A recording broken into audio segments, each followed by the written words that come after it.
fully humanized. It targets different epitopes for rituximab, stronger antibody-dependent cell-mediated cytotoxicity and less complement-dependent. And this is the ocrelizumab study in primary progressive MS that you're familiar with, 2-to-1 randomization. And we then had the very encouraging statement from Roche on the 27th of September to say that it met its primary endpoint. So that is really encouraging, potentially a game changer, as they say.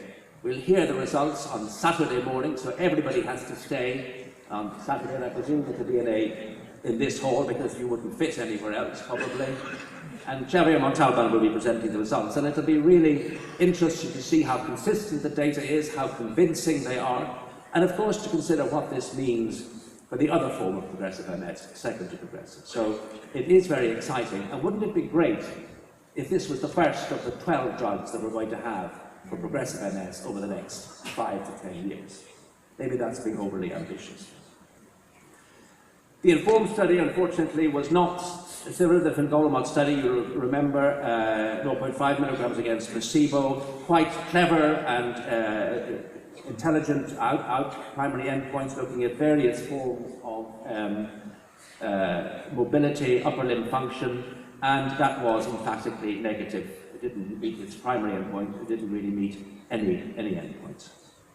So that's the current situation, if you like, but then we need to go on to what the future holds.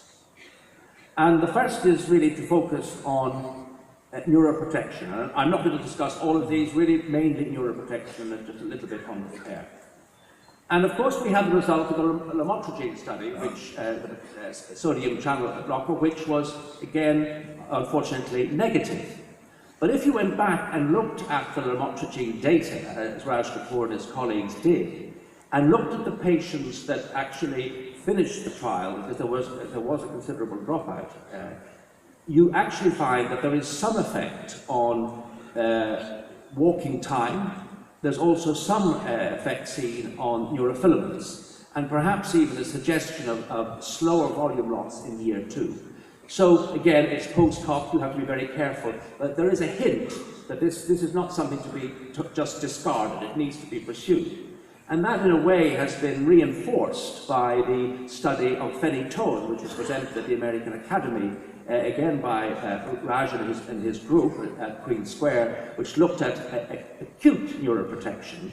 And this is the group here, phase 2 trial, and it used retinal nerve fiber layer thickness as the primary outcome. And the measures, the numbers enrolled were based on that. And it showed a positive effect on retinal nerve fiber layer thickness in the active arm. It also showed an effect on macular volume. So that's really very encouraging, and that means that we need to pursue this area further.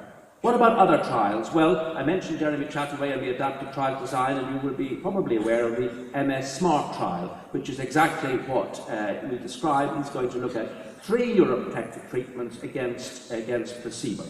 And these are the 3 drugs that we'll be looking at. This is a study on aminoride done by Jackie Pallas and her group in Oxford, demonstrating an effect on brain atrophy. Also riluzole, which had an effect on spinal cord atrophy, and fluoxetine. And the other drug in this area, the other study is been done by Bob Fox, and that's in ibudilast. And this is a study by Fred Barkhoff in Amsterdam, again showing an effect of ibudilast on brain volume. So he is doing a secondary and primary progressive ibudilast Neuronext trial. He's managed to put the title in such a way as he can get the word sprint out of it, which is very clever, but doesn't necessarily follow very easily. So we'll be hearing about that trial next year. And I mean, so there'll be 2 major studies looking at neuroprotection, which is very encouraging. And the last study I just wanted to mention in this group is one which was presented at the American Academy earlier this year. So again, a lot going on. And this is a study of high-dose biotin. It's a study done in France, and it is based on the premise. It comes from the fact that one of the lead investigators is more a metabolic physician. That biotin, of course, has two mechanisms that could have an effect on progressive MS. One is the production of myelin through the fatty acids, and the second is more in terms of the cell metabolism and increasing cell metabolism. So this study looked at secondary and primary progressive MS. The groups are shown there. It's a 2-to-1 placebo treatment study. The majority of patients were secondary progressive MS, though there was a good representation of primary. You see the EDSS there. Some were on famotidine, which might make one a little anxious, and some were on other drugs. There was a primary endpoint, which was the proportion of patients with improvement at month 9, confirmed at month 12. So confirmation, which is really so very important. And this are the results. And the results were positive, both for the intention to treat population and the per protocol population. So that's interesting. Whether you call this a phase 2 or a phase 3 trial is a matter for discussion. There's another trial of optic neuritis which will be published or will be coming to the fore either late this year or early next year. But something else to think about.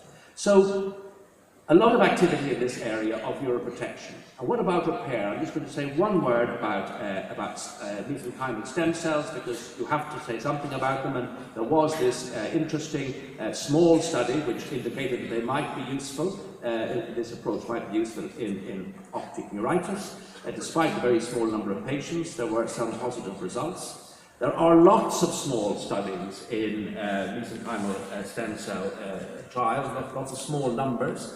And one of the approaches by the MS International Federation is to bring them all together to try and get a more definitive view as to whether this is really a way forward. So I think there's quite an impressive amount of work going on, but still a lot to do. And the last thing I want to discuss before I finish is the recent initiative, which again many of you will be familiar with, of this Progressive MS Alliance, which was an initiative put together by the MS Societies, totally driven by the MS Societies, with the express purpose of having treatments for progressive MS. That's all. These are the societies which began to set up the Progressive Alliance. There was a scientific steering group, many of whom are on this paper, published in 2012, which laid out the key priorities for the Alliance, which are shown here. And this is just what you'd expect. These are the blocks to treatments: understanding mechanisms, targeting pathways, potential drug repurposing, proof of concept trials, moving on to major phase 3 clinical trials and outcome measures, and then of course incorporating symptom management and rehabilitation. These are the number of MS societies that are now involved in the Alliance, which just gives you a sense of how it's evolving and how it's growing. This is really very impressive, I think. Of course, there is already a lot of work going on in progressive MS, and these are some of the bigger initiatives, some of which I've actually already mentioned.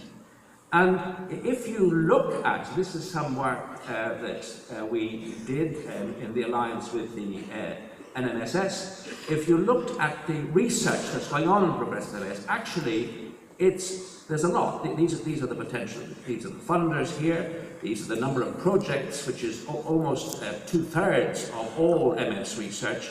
And this is the $131 million multi-year commitment. So where is all this research happening? And what this pushgraph analytics did is look to see where was this activity going on. And here you see a lot of it in neural mechanisms and pathways, a bit on symptom management. The purple is progressive, as it indicates, immune mechanisms. And if you break that down into this pie chart, what you see is that we're doing lots on targeting and repurposing, quite a lot on proof of concept strategies, hardly anything on clinical outcome measures, and very, very little on experimental models. So there are still big gaps in the way in which, in our research.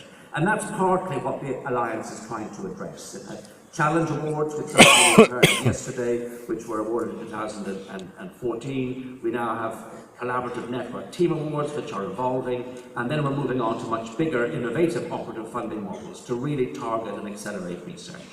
This gives you a very brief outline of the timeline strategy. It's moving at a very fast pace. I'm hoping that results on Saturday will help to accelerate that pace even further.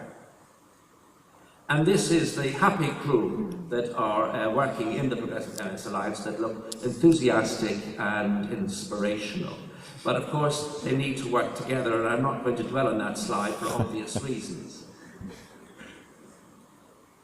The impact of the Progressive MS Alliance, I've listed some of the key points here. It is providing a forum for experts, academic experts from universities and industry to come together to discuss this most urgent area of progressive MS research. There is a growing global commitment to, and we have 22 million set aside as things stand. It's the first time in the history of the MS movement that MS societies are funding research together without considering geography, with a single review panel. And probably most important, it's raising the profile of progressive MS and underlying the pressing needs. So that's really very powerful and I think very positive. But there are challenges ahead, and I just need to leave you with the challenges. We've got to get a better understanding of the underlying human pathology, ideally through animal models that better replicate it. We've got to develop high-throughput screening tools, identify new targets, validate outcome biomarkers, and so on. Quite a challenge. That's the website for the End Progressive MS Alliance, and I'd like to thank you all for listening to me. These are the people who have helped me put together this talk. I'd like to single out Olga Ciccarelli, Cherry Montalban, I have to, it is on the platform, as a joke, and Tim Hudson from the NMSS, who gave me a lot of help and support in this presentation. Thank you all very much for your attention.